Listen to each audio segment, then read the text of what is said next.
want to bring up Malcolm X and Martin Luther King Jr. and also Bobby Kennedy. Now, Malcolm X and Martin Luther King Jr. were not in positions of power in the government. They did not, there was nothing they really could do with the military industrial complex. Bobby obviously was probably slated to end up become president of the United States, probably a very strong possibility had he lived that he would have been elected. So I could see why he ended up getting assassinated. What is it about the other two that made them big targets? Well, look, let's look at Malcolm X, who's, I think, a very important leader. By 1965, when he was killed, he had dropped much of his, I think, racist ideology. He was no longer a member of the Nation of Islam. He was reaching out to the civil rights movement in this country. He was much more, I think, of a threat to the U.S. power structure because he's broadening his appeal. And he was, as you know, a very charismatic and very eloquent figure, not just a threatening one to more and more white people. He was speaking the truth. And so we now know he was killed by an intelligence unit within the New York Police Department and by the FBI. It wasn't a Nation of Islam hit. It was a hit that was really organized by the FBI and the New York Police Department, their intelligence unit, working closely with the FBI. J. Edgar Hoover, the head of the FBI, hated Malcolm X. He was a racist, terrible racist, Hoover was. And he was very focused on eliminating both Malcolm X and Martin Luther King Jr. So I believe that too was a big hit. Martin Luther King was even bigger threat. He was saying during the last year of his life that the civil rights movement and the peace movement had common ground. He was leading or about to lead a poor people's occupation of Washington that would have pressured Congress, would have stayed there until Congress agreed to divert funding from Vietnam to domestic anti-poverty programs. Yeah. That's a very radical thing. Now, William Pepper, who was very close to King at the time, the lawyer, later told me that that was the trigger. That was the final straw because they didn't have enough military in the U.S., in Washington at the time, to control that protest. So I believe he was killed at that moment by Hoover forces in the military that wanted to remove King because he was a direct threat by linking the civil rights movement, the poverty movement, and the anti-war movement. Very dangerous. Bobby Kennedy, by the way, encouraged him to do that. So Bobby Kennedy, why did they kill him? I wrote a whole book about that, about the Kennedy brothers and what they were doing for America. Bobby Kennedy, again, was a big threat to him. As I later found out, Bobby Kennedy was not killed by Sirhan, who was standing in front of him. The coroner who did the autopsy on Bobby Kennedy said that Sirhan did not fire the fatal shot. It was fired from behind at such a close range. Sirhan was standing about 4 to 5 feet in front of him, but is fired into the rear of Bobby Kennedy's skull by a professional shooter posing as a security guard. That's who led him into the pantry at the Ambassador Hotel that fateful night in June 1968. So I believe that security guard was under the control of Robert Mayhew. Mayhew was a CIA contractor, a guy who was in charge of security for Howard Hughes and also worked for the CIA. I believe he was carrying out the CIA's orders when he had Kennedy killed. I know that. I talked to people who were there the night who struggled for the gun with Sirhan, who were part of the Mayhew operation. I know that it was a hit on Bobby Kennedy. So that's why I'm so upset now that President Biden won't provide Bobby Kennedy Jr. with Secret Service protection, because he, as a Kennedy family member and as someone who's speaking the truth, I think, about power, is also in great danger. And so I believe he deserves all the protection in the world. Those 4 people were killed for a reason, because they were threatening power in America in various ways. And I think if they lived, we would be in a very, very different America right now. Had they lived, do you think that we would see a stronger movement than we do now when it comes to anti-war? I mean, it seems like the anti-war movement in America has, and the anti-military industrial complex in America has just dwindled to next to nothing in a lot of ways. And it's probably the propaganda campaigns, the very sophisticated CIA propaganda that basically turns anyone who's anti-war into a conspiracy theorist. I said, "Oh well, that quack. You don't listen to that person." You know, they delegitimize anybody who is anti-war and slander and smear. Do you think that that was kind of the end of the big anti-war movements? Was the death of these four men?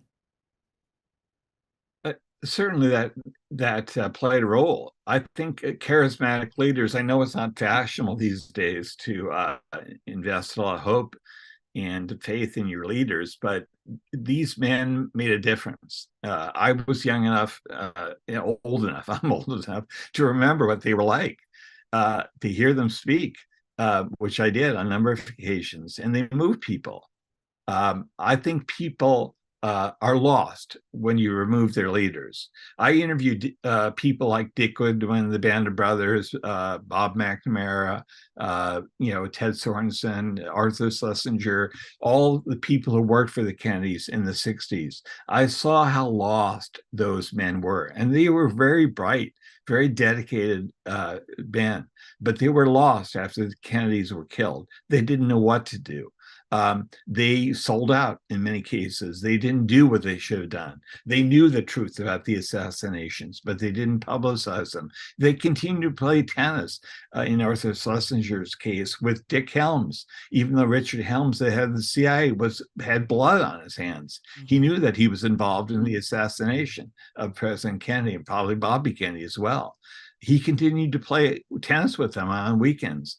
So look, you do need strong leaders, visionary people, charismatic people. They should be accountable, yes, to the movements that they lead, but you do need them. And when you kill them, I think they knew what they were doing, the CIA, the FBI, the police, that you were basically decapitating these movements. Yeah. I don't think we've seen another leader like those four who really inspired America. I mean, Obama, I think you could maybe say Obama at the beginning when he was first being elected, and maybe even Bernie Sanders. I'm trying to think of, and well, Donald Trump has, he's definitely not eloquent in his speech, but certainly has kind of, I think, given that same fervor to certain groups of people. But I don't know if we've seen, those are, I guess, some examples somewhat. I don't think any of them are going to go down in history, though, as the, I don't think they're going to go down in history as MLK or Malcolm X or JFK. I just don't think that they have that kind of. So I have do. Can you think of anybody who has had that sort of same charisma and power? I tend to think of people like Trump and Obama as phony Yeah. populists, as phony leaders who actually were creations in many ways of the power structure. And they didn't do, when push came to shove, anything for the American people of substance. Yes, Obama gave us Obamacare, which helped many people. But other than that, I think they sold us out for Wall Street, for the military industrial complex, which essentially run this country. Bernie Sanders, I think, would have been a different president. He would have been a decent man if he'd been elected, but they wouldn't allow him to get close to the White House. The New York Times did 2 news pieces a day against him when he threatened to win the Democratic nomination. They hated him. They couldn't stand him. They did the same to Jesse Jackson when he tried to take over the Democratic Party. Mhm. They're doing the same to Bobby Kennedy Jr. today. So nowadays, do they assassinate you? No, because it's very messy to do that. And we're maybe they're subjected to more scrutiny than they were in the old days. But they do assassinate your character every Yeah. day. They tear you down in numerous ways. And that's how they eliminate leaders today. I think we too often, though, movements for change. I was at Zuccotti Park when Occupy first arose. I heard about it on the radio coming in from Kennedy Airport, and I zoomed down there because I wanted to feel it for myself. I was there on the opening weekend, but I realized that process was becoming so important to people that it was limiting their effectiveness. And I think, unfortunately, that's what happened with the uprising after George Floyd was killed by the cops and by the Occupy movement. We didn't have the same sustaining effect on power that, say, the Tea Party did on the right in this country, well funded by the Koch brothers and others. And so that's what too often happens in this country. Left-wing uprisings dissipate and disappear and don't have a permanent effect on power. Um, my one regret at my age, looking back, and I was in the anti-war movement, the civil rights movement, I was at Free Huey rallies, Black Panther rallies. I've done it all, uh, is that we didn't take power, and we weren't close to taking power. We, being the progressive side of America, it's better angels.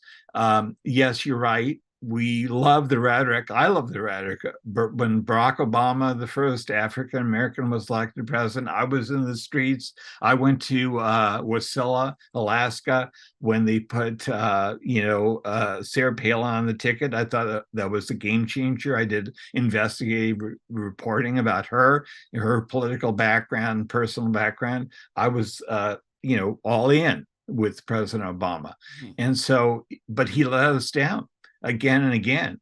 He sided with power in this country. He was a creation of power.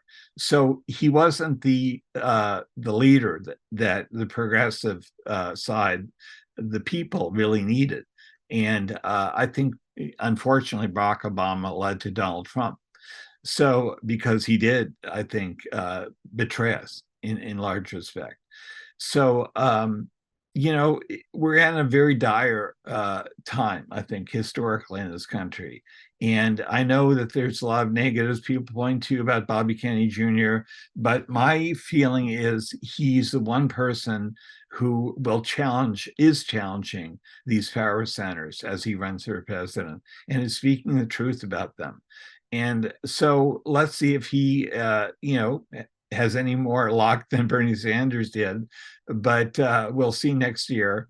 If he does get close to the White House, I think his life is in danger, frankly. I'm a friend of Bobby's. I've told him this. He needs all the security we can muster for him. We need to protect our leaders. So we'll see what happens.